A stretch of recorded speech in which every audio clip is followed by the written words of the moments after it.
100% तुम्ही बॅक निघणार म्हणजे निघणार। तर सगळ्या विद्यार्थी मित्रांनो, तुम्हाला माहिती असेल की डिप्लोमाची एक्झामची डेट्स आलेली आहे।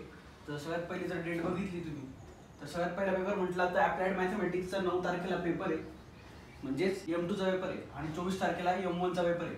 तर बऱ्याच विद्यार्थ्यांचे बॅकचा हा राहिलेला असेल सब्जेक्ट, बॅकचा आय स्कीमचा असेल किंवा के स्कीमचा असेल, बरोबर। तर ज्या विद्यार्थ्यांचा अजून पण अभ्यास झालेला नाहीये व ज्यांचा बॅक आहे व ज्यांचा M2 चा पण काही अभ्यास झालेला नाही, त्या विद्यार्थ्यांसाठी आपण आहे ना क्रॅश कोर्स टाइप एक 20 दिवसाचा एक कोर्स आणलेला आहे की ज्याच्यामध्ये आपण सगळ्या ज्या कन्सेप्ट आहे सगळ्या व्यवस्थितपणे क्लिअर करू। तुम्ही नाशिकच्या कोणत्याही कोपऱ्याला राहत असणार तर तुम्हाला 20 दिवसासाठी क्लासेसवर येण्यासाठी काही हरकत नाही असं मला वाटतं। कारण असं पण तुम्ही एक 5 तारखेपासून तर तुम्ही कॉलेजला जाणार नाही, कारण का सगळे सबमिशन वगैरे झालेले असतील। सबमिशन झाल्यानंतर मुलांना सुट्ट्या भेटतात म्हणा ना प्री एक्झामसाठी। तर तुम्ही घरी बसून अभ्यास करण्याच्या ऐवजी तुम्हाला जर वाटत असेल तुमच्याकडून कव्हर होत नाही मॅथ्स, तर 5 एप्रिल ते 25 एप्रिल मध्ये आपले जे क्लासेस चालणार त्याच्यामध्ये आपण हे सगळं कव्हर करणार। ज्यांचा M1 बॅक आहे त्यांचा M1 चं कव्हर करणार, ज्यांचा M2 चा चालू आहे आता सध्या, ज्यांनी कुठेही क्लास लावलेला नाही वगैरे किंवा ज्यांना कळत नाही, याची एकदम रिजनेबल फील असेल तुम्ही एकदा कॉल करायचा आणि एकदा मला संपर्क करा, तर मी तुम्हाला सांगेल काय काय फॅसिलिटीज वगैरे आहेत आपल्याकडे। तर मी तुम्हाला सगळं हे कोर्स 20 दिवसात कंप्लीट करून घेणार।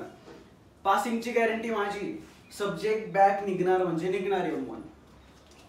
त्यामुळे ज्या विद्यार्थ्यांचा बॅक आहे M1 त्यांनी आत्ताच्या आत्ता कॉन्टॅक्ट करून तुम्ही मला सांगू शकता। आणि तुम्ही नाशिकच्या कोणत्याही कोपऱ्याला राहत असणार या मॅटर नाही करत, तुम्ही 20 दिवसासाठी पेपर जर तुम्हाला बॅकचा काढायचा असेल तर तुम्ही फोन करा आणि क्लासवर या क्लासचा पत्ता मी खाली टाकून देईल तुम्हाला डिस्क्रिप्शन वगैरे मध्ये। तर logarithm, determinant, matrices, partial fraction, trigonometry, straight line, mensuration आणि स्टॅटिस्टिक्स M1 चं सगळं आपण कव्हर करणार एवढ्या 20 दिवसात। आणि पासिंगची गॅरंटी माझी, 100% तुम्ही बॅक निघणार म्हणजे निघणार। आणि ज्यांचा M2 बाकी आता म्हणजे आता जे देणार के स्कीम वाले त्यांच्यासाठी पण जे सिलेबस आहे 5 एप्रिल ते 25 एप्रिल मध्येच राहील, याची बॅच थोडी वेगळी असेल टाइमिंग।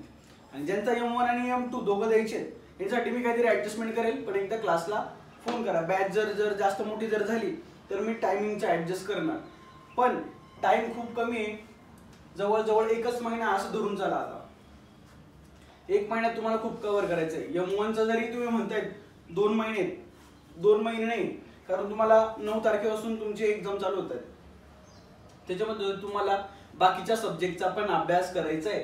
त्यामुळे असं धरून चालू नका की तुमचा 24 मेला M1 आहे तर आम्ही करून घेऊ 10 दिवसात अभ्यास, असं होत नाही। याच्यामध्ये तुमच्या पहिले बेसिक कन्सेप्ट क्लिअर लागतील, तुम्हाला सगळं बेसिक माहिती पाहिजे, तेव्हा तुम्हाला तो व्यवस्थित काढता येईल। ज्या मुलांचा बॅक आहे त्यांना बॅक काढून मिळेल आणि ज्या मुलांना स्कोअर करायचा आहे तर त्या स्कोअरच्या पद्धतीने पण शिकवण्यात येईल।